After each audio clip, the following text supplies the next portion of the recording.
Olá, sejam bem-vindos ao PioneerCast, o podcast da AEARP. Eu sou o Bruno Prota, engenheiro agrônomo. E eu sou Fabiola Real Narciso, engenheira civil. Hoje recebemos o engenheiro mecânico Fábio Narciso para participar desse bate-papo. Seja bem-vindo, Fábio. Ok, Bruno, obrigado por essa oportunidade e vamos lá, vamos conversar um pouquinho sobre o tema de hoje. O bate-papo nesse episódio será com o engenheiro Bruno Bog. Ele já trabalhou em diferentes ramos da economia, mercado financeiro, consultoria de negócios e da engenharia. E hoje se dedica ao ramo da energia. Seja bem-vindo, Xará. E começa contando pra gente um pouquinho da sua história, por favor. Primeiramente, obrigado pessoal pelo convite. Prazer estar aqui com vocês hoje. Minha história, eu comecei a trabalhar numa seguradora há muitos anos já, fiquei um tempo lá, depois fui para uma mineradora, uma siderúrgica na verdade. Isso entrei como trainee lá, fiquei um tempo também. Aí eu fui para uma indústria de agroquímicos, fiquei um tempo também. Aí eu fui para o varejo, também rodei bastante. E aí eu decidi, junto com algumas pessoas, empreender um pouco na área de energia, que é onde a gente começou. E trabalhei muito nisso, nessas empresas que eu passei. Muito na área de suprimentos, na parte de redução de custos. E aí a gente efetivamente partiu para trabalhar com energia, que é o que a gente trabalhou muito e deu muito resultado para essas empresas. Então a gente decidiu fazer isso por conta própria, né? E aí a gente abriu uma comercializadora de energia na parte de Mercado Livre, né, que eu vou detalhar um pouquinho mais para vocês daqui a pouco. Aí fomos para veículos elétricos, fomos para reparo de peças eletrônicas, fomos para bateria de lítio e hoje o nosso grande forte é a bateria de lítio e conversão de veículos a combustão em veículos elétricos. Só um pouquinho breve. Interessante, uma conversão 100%? Tira 100%. Motor, tira tudo? Tira motor, pode tirar câmbio, dependendo. E aí coloca uma bateria, coloca toda a parte eletrônica e trabalha normalmente. Interessante. Ó, a gente estava com um colecionador de carros no episódio anterior. Talvez ele pudesse fazer os seus carros antigos virarem carros elétricos. Aí, Glória, fica a dica. O Glória, daqui a pouco ele volta aqui correndo, que ele acabou de sair daqui. Quando ele ouvir, né? Ele volta. Mas é interessante, sobre o mercado livre de energia. Quais são as oportunidades de trabalho que temos nesse mercado? Olha, gente, o Mercado Livre apesar do nome, né, chamado livre, ele é um mercado extremamente regulado, né, pela ONS, pela ANEEL. Então apesar do nome livre, ele é bem regulado, tem muitas regras, tem muita segurança para todo mundo. E é um mercado que existe há mais de 20 anos já, começou em 2000, 2001. Então já estava extremamente consolidado, tem algumas regras de utilização. Hoje, basicamente, até o final do ano agora, grandes consumidores, eu não vou entrar em nomenclatura técnica para ninguém ficar com dúvidas, tá? Mas grandes consumidores, entenda-se aí quem gasta de 80, 90 mil reais por mês de energia pode fazer parte disso. E a partir de janeiro do ano que vem, esse número baixa para 10, 12, 15 mil reais por mês, né? Então aí já consegue pegar padarias, mercadinhos menores e tal. E qual que é o benefício disso? Desconto financeiro na conta sem investimento, né? Então é uma venda de energia, né, para o consumidor, que é uma venda direta, não passa pela concessionária de energia, né? Aqui no caso a CPFL, e descontos aí que para grandes consumidores, claro, tem que validar algumas coisas, mas aí de torno de 18% a 25% a gente consegue trazer isso de benefício para os clientes, de redução de custo. Com zero investimento, né? Diferentemente de painel solar, basicamente, que o pessoal compra o painel. Você tem que fazer um investimento. Você tem que fazer um investimento, então é um pouco diferente isso. Então, às vezes, o que a gente vê muito, né, é aquela comparação. Se eu sou uma indústria de qualquer coisa, para que eu vou investir em geração de energia, que não é o meu negócio, que eu posso pegar esse dinheiro e investir no meu negócio, que me traz mais resultado. Expansão em alguma coisa. Exatamente. E aí a gente consegue, obviamente, menor, porque se você compra o painel, o seu benefício é imediato, né? Mas você consegue ter um benefício bem interessante aí. Imagina que quem gasta 50 milhões de reais por ano, 100 milhões de reais por ano, que não é pouca gente que gasta isso, o quanto se traduz isso em dinheiro para as empresas, para novos investimentos. Exato. Bom, sobre esse assunto, Bruno, eu também tenho uma experiência com geração de energia. Eu trabalhei numa empresa que vendia equipamentos para geração de energia térmica, né? Geração térmica, o produto energia elétrica. E sempre deparei com investimento, né? Então a gente fazia todo um trabalho né, da oferta para o cliente e na hora de decidir, o cliente tinha que decidir pela compra, pela geração própria e tem a concessionária que está do lado. E nós deparamos de alguns problemas, assim, por exemplo, né, a concessionária vinha e negociava um valor abaixo e o projeto Não parava de não saía, né? Indo para esse mercado livre, né? Existe o consumidor e existe a empresa que está gerando a usina, né? Existe a usina hoje, né? Sim. E tem a concessionária que está aí com a estrutura prontinha que está sendo usada. A concessionária, minha pergunta é se a concessionária ela entra nessa briga para poder manter o seu cliente. Porque você está falando de um grande consumidor, onde tem o mercado livre, onde ele está decidindo aonde que ele vai comprar essa energia, e a concessionária ela está presente e ela está perdendo o cliente. Sim. Isso é uma questão bastante difícil, né? Porque realmente a concessionária perde o cliente. Tem algumas regras, porque assim, o cliente do Mercado Livre, ele não pode, ele é diferente perante a concessionária, legalmente falando, ele é diferente do cliente do mercado cativo para a concessionária. Então você tem, vou usar a CPFL aqui como exemplo, mas vale para todas, tá, pessoal? Você tem a CPFL que atende os clientes do mercado cativo e a CPFL que atende os clientes do Mercado Livre. Na teoria, eles não podem se comunicar para evitar justamente esse tipo de problema, né? Porque se você você é um cliente e fala assim, CPFL, eu não quero mais fazer parte do mercado cativo, eu quero ir para o Mercado Livre, você tem a liberdade de fazer isso. E ele não pode te impedir. Só que aí, a gente sabe que acontece algumas vezes isso de, putz, vamos avisar o pessoal lá para não perder o cliente. Tem algumas outras regras em termos de perder o cliente, ela vai perder na parte de venda de energia, mas não na parte de distribuição. Porque o fio vai continuar sendo a CPFL de qualquer outra que seja a distribuidora. Mas a parte de energia, sim, eles perdem o cliente, né? E aí, o que isso impacta? Mais na parte de organização de quanto que a concessionária precisa, ela informa para o ONS, né, Operador Nacional do Sistema, que eles vão consumir de energia ao longo desse período, desse ano, desses próximos 2 anos. Então, esse é o maior impacto financeiro, nem tanto porque quem define o preço no mercado cativo é o governo, para cima ou para baixo, né? A gente teve exemplos aí que subiu muito, desceu muito e tal, mas é o do governo que define isso.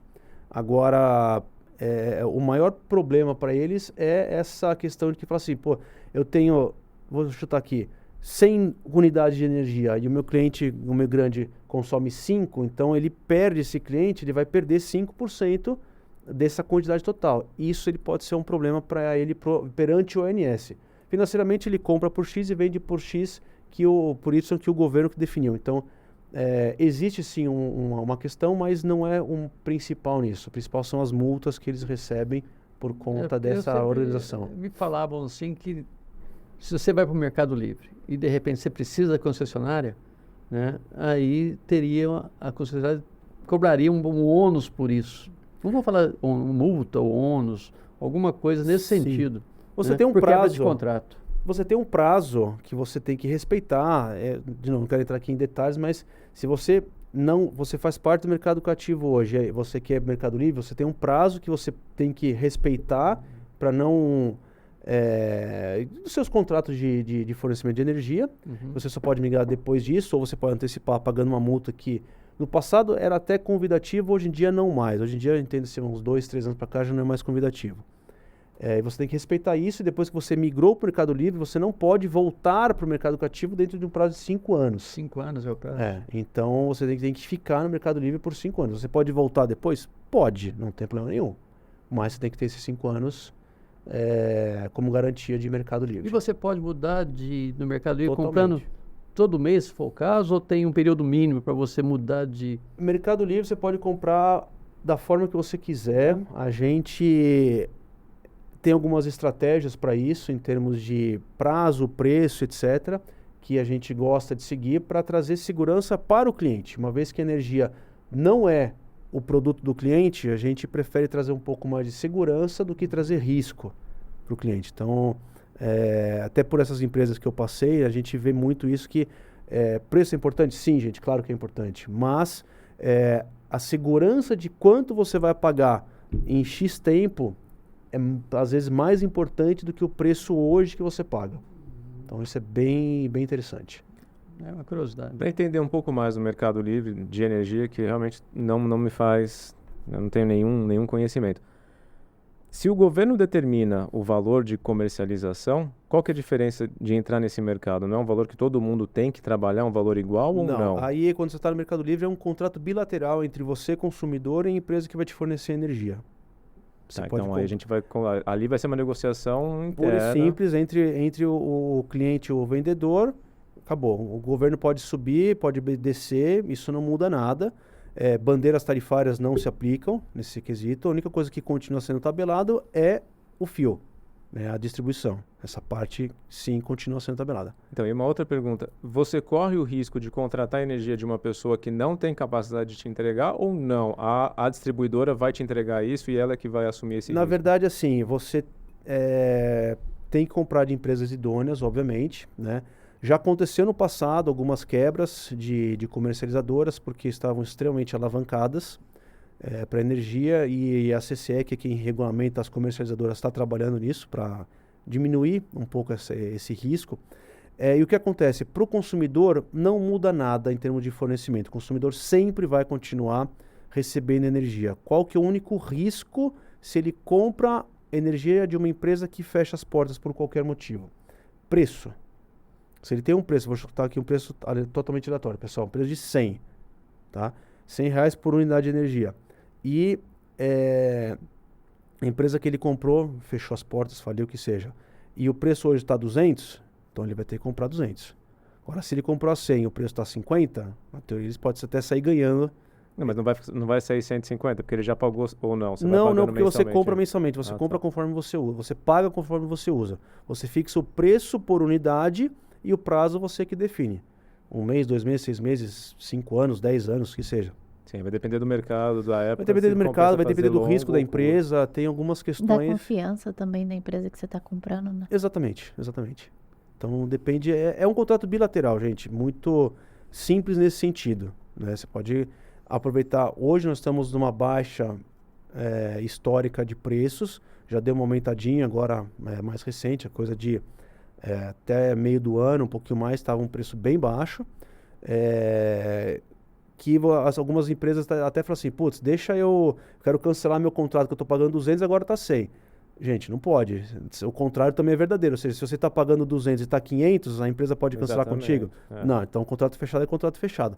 Tem algumas manobras que podem ser feitas, mas basicamente o acordado não sai caro, né? Então, e de novo, voltando na tua pergunta, né? O risco se ele comprar, a empresa fechar, ele está sujeito a uma nova negociação e preços de mercado. Sim, ele não vai ser penalizado por isso. Ele vai não. entrar no mercado novo. Quem vai ser penalizado vai ser a empresa que deixou ele na mão. Isso é muito claro, né? A questão das regras se aplicam para os dois lados, tanto para o consumidor quanto para o fornecedor. Então, ele não vai parar de receber energia. Ele vai continuar recebendo e essa diferença ele vai pagar para a CPFL. O fio é o mesmo, não é para a CPFL. Aí tem alguma contabilização diferente, tal, que não vou entrar em detalhes aqui, que é complicadinho. Mas ele não vai deixar de receber energia porque ele está ligado na concessionária. Ele compra de você, está na concessionária, você, por qualquer motivo, deixa de entregar, a concessionária vai fornecer para ele e a contabilização dessa energia é feita depois. E como é que funciona? Tem gente que pode estar produzindo lá no Nordeste e vendendo para mim aqui ou não? Sim. Eu costumo falar assim que o sistema de energia no Brasil, pensa como se fosse um grande balde. Isso ilustra bastante. Então, todo mundo joga energia no balde, por cima, obviamente, né? E todos os consumidores consomem embaixo. Então, essa energia toda se mistura. Aonde que faz isso? É contabilizado, contabilmente, na verdade. Então, você tem um acordo com ele de comprar X quantidade a X preço, X tempo. Então, essa contabilização é tudo feita pela CCE, que é a Câmara de Comercialização de Energia Elétrica. Então, eles fazem por ali. Mas o operador nacional do sistema ONS tem todas essas informações. Quanto que você gerou, quanto que você gerou, quanto você gerou, e embaixo quem consumiu isso, e depois faz esse acerto, entre aspas, em paralelo para fazer de onde está saindo isso. Mas a energia que você consumiu, ela sempre vai ser gerada próximo da sua casa, do comércio, da sua indústria. Não faz sentido você gerar energia em Itaipu e mandar para o Nordeste. É muita perda de energia nisso. Então, por mais que você tenha contratos que pode ser de Rio Grande do Sul para o Nordeste, mas a geração e o consumo sempre são próximos. E isso fecha a conta no final para todo mundo. Fecha, perfeitamente. Isso tem no mundo inteiro, gente, há muitos anos. O Brasil está se abrindo agora, como eu falei, em janeiro reduz essa regra para permitir mais consumidores, né? E daqui a pouco, mais uns 4, 5, 6 anos, depende do avanço do mercado, isso vai chegar para a gente como pessoa física também, como se fosse portabilidade de celular. Um mês você quer estar com outro, um mês você quer estar com outro, é a mesma coisa. Vai ser muito semelhante com o aplicativo de celular, você escolhe hoje eu quero aqui, eu quero ali, etc. Vai ser muito fácil. Ao pequeno, ao micro consumidor, né, vai estar bem desenhada a coisa, né? Sim, porque hoje, se você for pensar, esses contratos, até agora, né, são 15 mil CNPJs que podem participar do Mercado Livre, né, que são os grandes consumidores.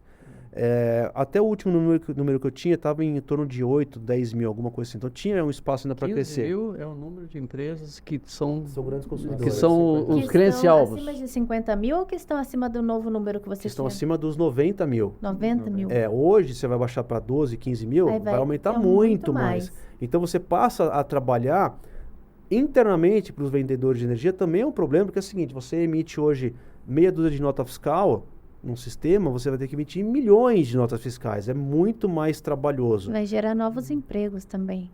Não sei se novos empregos, acho que sim, mas assim, a emissão de nota vai ser tal como uma operadora de telefonia, vai ser como uma operadora de TV a cabo, por exemplo, que tem muito isso de várias formas de fazer muito faturamento para muitos clientes diferentes. Sim. Então esse é um dos grandes desafios, não somente a contabilização perante os órgãos oficiais, mas também para as empresas se adequarem a ficar emitindo, sei lá quantas mil notas por mês de energia de valores pequenos. Entendi. Agora vamos voltar à viabilidade dos veículos elétricos. Você pode falar um pouco com a gente? A Dani comentou que você tem um projeto legal com... O aeroporto de Guarulhos. com o aeroporto de Guarulhos, Sim, os sim. tratores que carregam malas. Exatamente. Ali,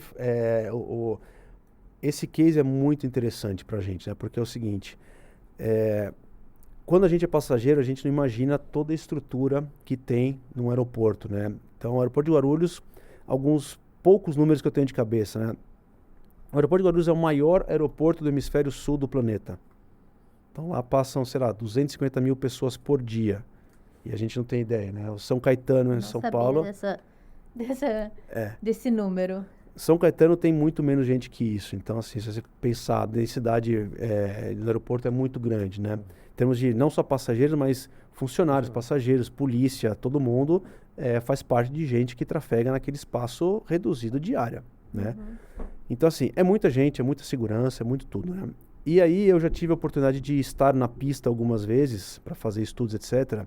E a gente vê que é um mundo lá embaixo e a gente não sabe como que você entrega a tua mala lá no terminal e a tua mala chega dentro do avião. Então, Mágica. você entregou aqui e a tua mala tá do outro lado. Então, assim, é muito longe, o caminho é grande, são quilômetros de vias lá dentro e tal. E para fazer isso, você tem muitas esteiras embaixo, essa parte eu não conhecia ainda.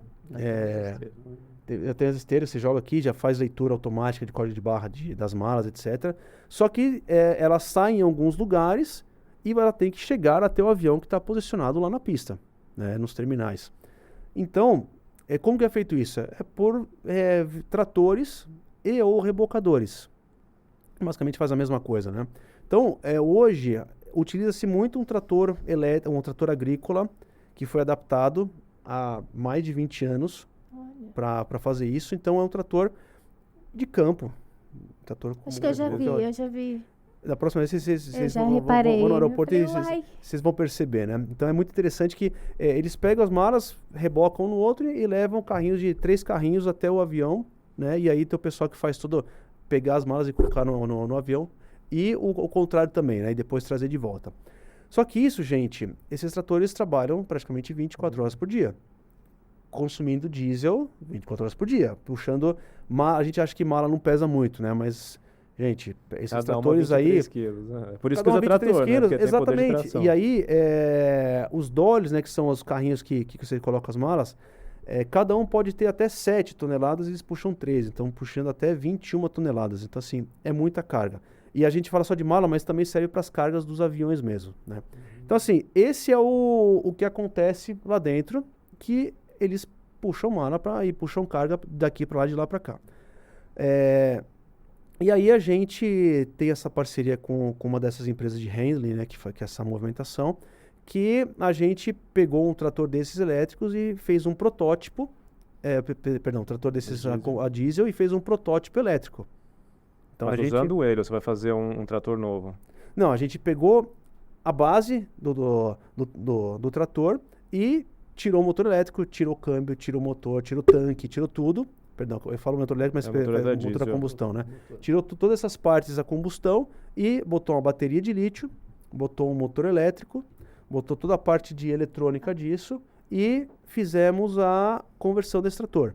Então tem um monte de ajustes que tem que ser feitos para a gente poder transformar esse trator, a combustão, num trator elétrico. Antes de continuar, vamos ouvir um recado do engenheiro agrônomo Alexandre Tazinafo. Olá, meu nome é Alexandre Tazinafo e eu quero convidar você, engenheiro, arquiteto e agrônomo, para se associar à AEARP, Associação de Engenharia, Arquitetura e Agronomia de Ribeirão Preto. Por que se associar à AEARP? Além de um espaço fantástico, a maior associação do Brasil, com uma estrutura física para você aproveitar todos os espaços, você tem novas pessoas, você tem um network para valer e você tem um resultado diferente. Novos lugares, novas pessoas, novos resultados. Venha para a AEARP. Falando lá da transição do trator para isso, e aí depois que a gente coloca todos esses componentes, né, que são comuns em todos os veículos elétricos, qual que é a grande diferença? Adaptação, em termos de tamanho, potência, durabilidade de bateria para cada tipo de veículo e extremamente importante a configuração disso. Por quê? Um carro elétrico, gente, eu faço até uma piada interna na empresa, todo mundo até brinca comigo. É uma geladeira com rodas. Por quê? Porque é um carro, é um motor elétrico que existe há 150 anos, extremamente durável, extremamente conhecido, a tecnologia é a mesma. Está mudando algumas coisas, mas basicamente a tecnologia é a mesma, é altíssimo rendimento.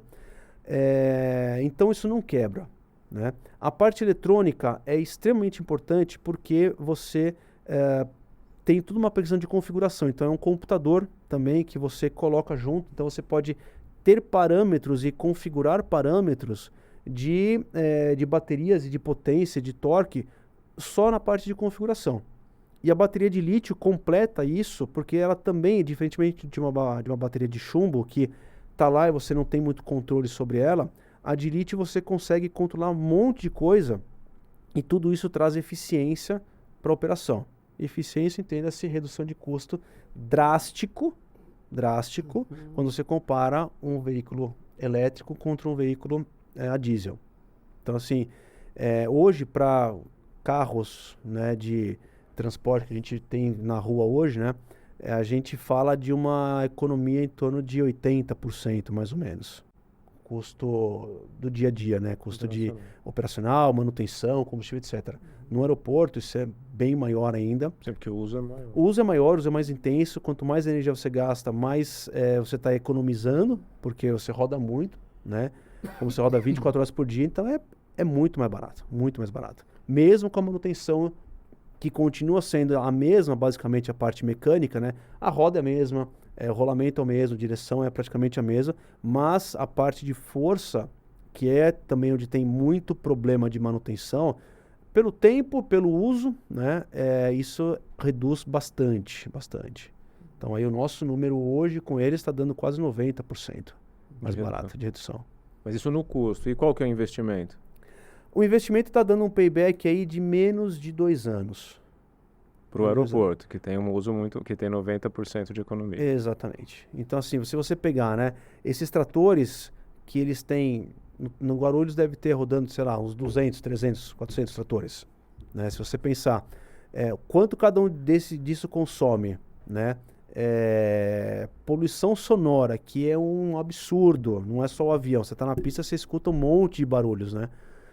Poluição sonora, poluição atmosférica mesmo. Então eu tive uma oportunidade que eu saí do Terminal 3 de Guarulhos, num carrinho desse de carona, fui até o terminal de cargas lá do outro lado e voltei.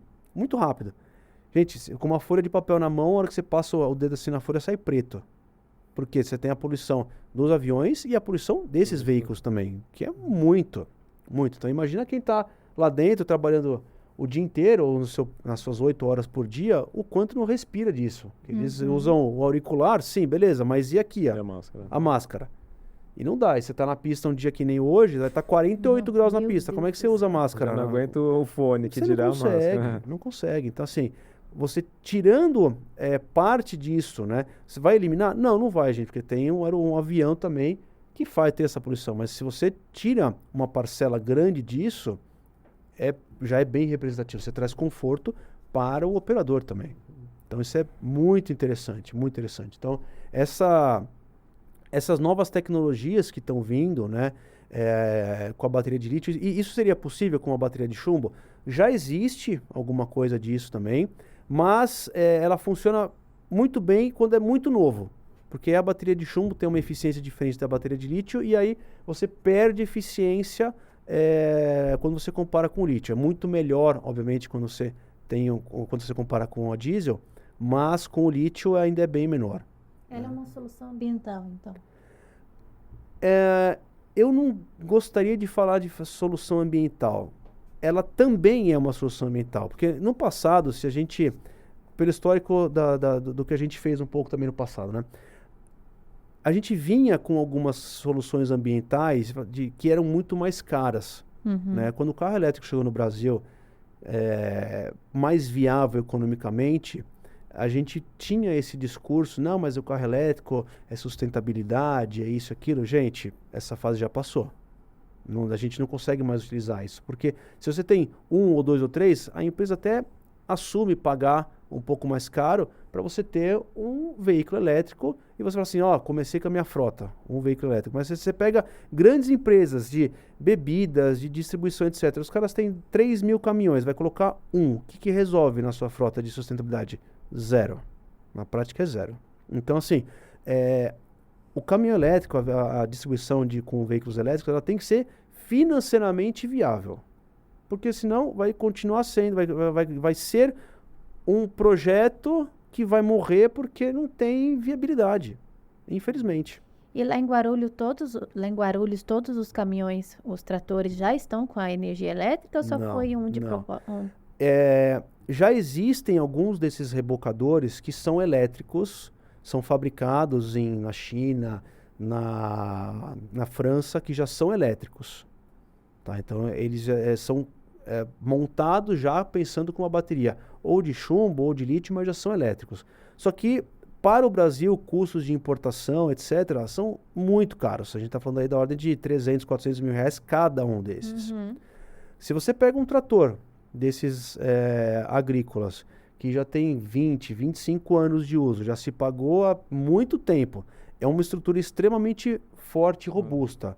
Você faz um trabalho desse de retrofit, que você se paga em 2 anos, você vai usar esse mesmo trator por mais 20 anos e já se pagou e vai continuar se pagando muito tempo. Aí o que você investiria em um rebocador de 300 mil, você faz um retrofit em quase todos. Você faz um monte, você consegue fazer um monte. E aí você tem uma economia de custo mais forte ainda. Se você, obviamente, trocar um combustão por um elétrico, já fabricado elétrico, a sua economia em termos operacionais é a mesma. Só que você tem que ter um investimento altíssimo no começo para poder adquirir isso. Se você pega o teu ativo já depreciado, robusto, que foi adaptado para a operação do Brasil, que é diferente. A pista do aeroporto de Guarulhos, com todo respeito ao pessoal lá, ela não é igual à pista do aeroporto dos Estados Unidos, que é igual à pista do aeroporto lá da Holanda e de Frankfurt. Não é. É uma pista com alguns problemas, tem buracos, etc. Então, assim, você bota um veículo lá que não está preparado para isso, ele vai sofrer, parte de suspensão. Né? Se você pega um trator que já está adaptado, está rodando, mecanicamente ele é muito bom, você faz essa inversão, né, esse retrofit, ele vai durar mais 1000 anos e acabou. E existe muitos projetos de retrofit ou realmente esse de Guarulhos foi um as causas mais? A gente ouve muito falar disso. Vou converter o meu veículo para elétrico e tal. Existem algumas formas de fazer isso, eu já chego na sua pergunta, na sua resposta. Tem muita gente que eles fazem o retrofit, mas assim, por exemplo, Fusca, eu já vi alguns. Transformei um Fusca velho, a combustão num Fusca elétrico. É legal? É legal, gente, mas assim, é um brinquedo, com todo respeito, né? Porque você não vai conseguir trabalhar com o Fusca, não vai ser um veículo de trabalho. Mas se ele precisa sair daqui para lá, passear no shopping, você vai e volta, usa uma vez por dia, uma vez por semana, e tudo bem, vai funcionar. Então você vê na internet um monte disso. Qual que é a autonomia? 50 km. 50 km é muito pouco para um veículo que você trabalha 24 horas por dia. Né? A gente não usa a quilometragem, usa a hora. Né? Então, assim, esse tipo de veículo tem que ser um veículo muito robusto e você tem que pegar agora, trabalhar com ele, trabalha, sai, vai almoçar, o outro já pega, trabalha, sai, vai jantar, o outro pega, trabalha. Assim, é praticamente ininterrupto a operação. O desafio é esse, na verdade, né? Você transformar um veículo operacional, industrial, num veículo tanto quanto confiável como se fosse a combustão, né? Em elétrico. Fazer um brinquedo não adianta nada. É legal, é bacana, mas é um brinquedo. Não serve.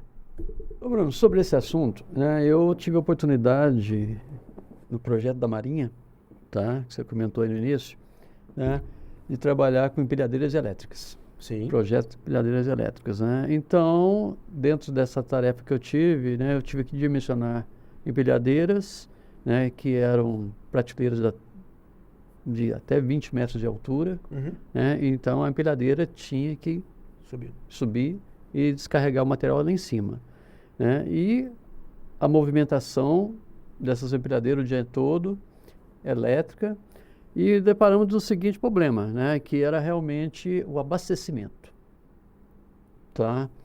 Então, eu não sei que tipo de bateria eram aquelas empilhadeiras naquele momento, naquela oportunidade, mas nós deparamos que tinha que ter um pátio, um local, né, para poder abastecer esse equipamento. A chamada sala de baterias. Justamente, né? Ou o projeto era executar, né? Tá num projeto a sala de baterias, ou você fazer o contrato com o fornecedor do veículo para ele ir lá e fazer a troca de baterias periodicamente. Sim, sim. Né? Nesse trabalho que você começou em Guarulhos, deparou com esse problema? Certamente. Isso, na verdade, qualquer empresa hoje que usa... vou te falar aqui em empilhadeiras também, né? Que usa empilhadeiras com bateria de chumbo, tem esse problema. Porque a bateria de chumbo... Eu vou arredondar um pouco aqui o número, tá, pessoal? Ela tem uma autonomia de 8 horas de trabalho. Tá? Só que se você tem o dia 24, como é que você trabalha com as outras 16 horas? De bateria. Você precisa ter, ou você tem 3 equipamentos, 3 empilhadeiras com 3 baterias, ou você tem uma empilhadeira com 3 baterias e você faz a troca disso. Né? E aí você tem a famosa sala de bateria. Você tem um equipamento só, você tem 10 equipamentos e 50 baterias. Tá? Por quê? Enquanto uma está carregando, a outra está trabalhando e a terceira está descansando, porque ela tem um processo, a bateria de chumbo tem um processo de carga e descanso que tem que ser seguido, senão ela não aguenta a carga. Você perde ela com meses, pouquíssimos meses. Então, e além disso, aí você tem um problema sério de sustentabilidade, que ela é chumbo ácido. Então ela solta vapor de ácido clorídrico que mata. Então você vai nessas salas de baterias, o chão é branco porque pinga ácido, o ácido corrói tudo e isso contamina o chão, contamina solo, contamina um monte de coisa. Isso é muito ruim. Bateria de lítio não tem esse problema, porque é a bateria no celular, que você pode usar a qualquer momento, carregar a qualquer momento. As baterias de hoje não viciam, como Mas ela viciava. tem o tempo de recarga também? Sim, ela tem um tempo de recarga, mas ela funciona da seguinte forma. Se você pegar 8 horas no dia, o teu funcionário que vai operar essa bateria, ele tem que parar para ir no banheiro, ele tem que parar para fazer integração de segurança, ele tem que parar para almoçar, ele tem que parar para ir no banheiro, ele para para muitas coisas. Cada parada dessa, ele precisa parar e põe para carregar. A cada 10 minutos que ele deixa carregando, que é o tempo dele sair daqui, vai até lá, faz o que tem que fazer e volta, que dá pelo menos isso, a bateria já aumentou a carga em 15%. Uma hora que ele foi almoçar, que ele para, só que ele vai, bate com o ponto, vai almoçar, volta, fica uma hora parado, volta, escova o dente, demorou 1h30, já carregou quase 100% da bateria. Então nessas paradas de refeição, você cai, obviamente, ela vai caindo o percentual de bateria, nessas paradas ele aumenta 60%, 70%, cai de novo para a próxima refeição.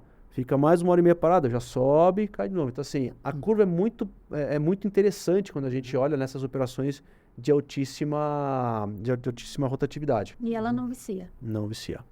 Então, Ela tem uma queda natural de produtividade, mas ela é muito mais longa do que uma bateria de chumbo ácido. Então, você tem a conta assim, o ativo é um pouco mais caro, mas a utilização dela... A durabilidade também? A durabilidade é muito mais alta. A gente está falando aí de 1.500 ciclos, utilizações, né, de chumbo ácido para 5.000 de lítio. São mais de 3 vezes. Diluir o investimento. Você dilui muito mais. Ela dura 3 vezes mais e você trabalha 3 vezes mais com ela. Então a conta é quase 9 vezes mais eficiente do que uma bateria de chumbo. Então isso é muito bacana. O pessoal tá tirando um pouco o preconceito que existe, porque é uma tecnologia que no passado, como qualquer tecnologia nova, precisou fazer ajustes, as químicas internas foram ajustadas e tal. Hoje é uma bateria extremamente segura, extremamente confiável, e que te traz uma produtividade altíssima, uma durabilidade altíssima também, e que a gente tem trazido e tem conseguido colocar em alguns clientes quando a gente prova isso para eles. Pessoal, você vai tirar a tua sala de baterias, que é um problema financeiro e de sustentabilidade.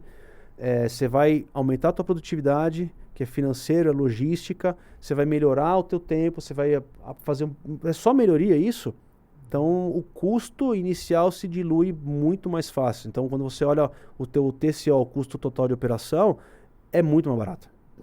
Então, aí a conta fecha. Mas as empresas têm que tem que entender essa conta. Se olhar preço por preço, uma custa 10, outra custa 15, putz, é mais caro. Mas se você olhar o quanto você tem que fazer, essa conta completa que eu falei para vocês, aí a conta é muito, muito vantajosa. Ô Bruno, aproveitando esse gancho, indo para baterias e aproveitando que você já falou de energia, né? Hoje, né, nesse mercado livre, né, nós estamos aí com geração de energia solar. E temos a opção, né, hoje nas residências, fazer a energia que está plugada na concessionária e aquela isolada. Sim. E a isolada, né, eu também trabalhei um pouco com essa parte de geração, né, e a isolada ela não era atrativa ou não é atrativa justamente por conta das baterias, né, que você faz um sistema todo isolado, você tem que ter esse banco de baterias para poder absorver toda essa energia que está de sobra e usá-la à noite e voltar a carregar ela no dia seguinte, né? Então, por várias vezes, a gente conversando sobre esse assunto, né? Esse tipo de geração desligada da concessionária não ficava viável. Hoje, com essas baterias de lítio, né? Mudou alguma coisa nesse mercado? O custo ainda é caro para você fazer uma geração desse tipo. Tá?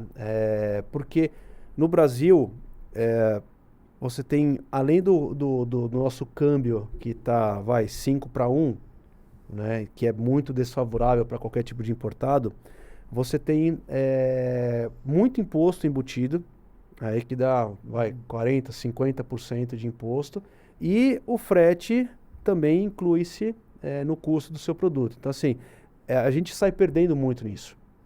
E Então, o descarte? o descarte, a bateria de lítio, ela é bem interessante, porque ela é totalmente reciclável.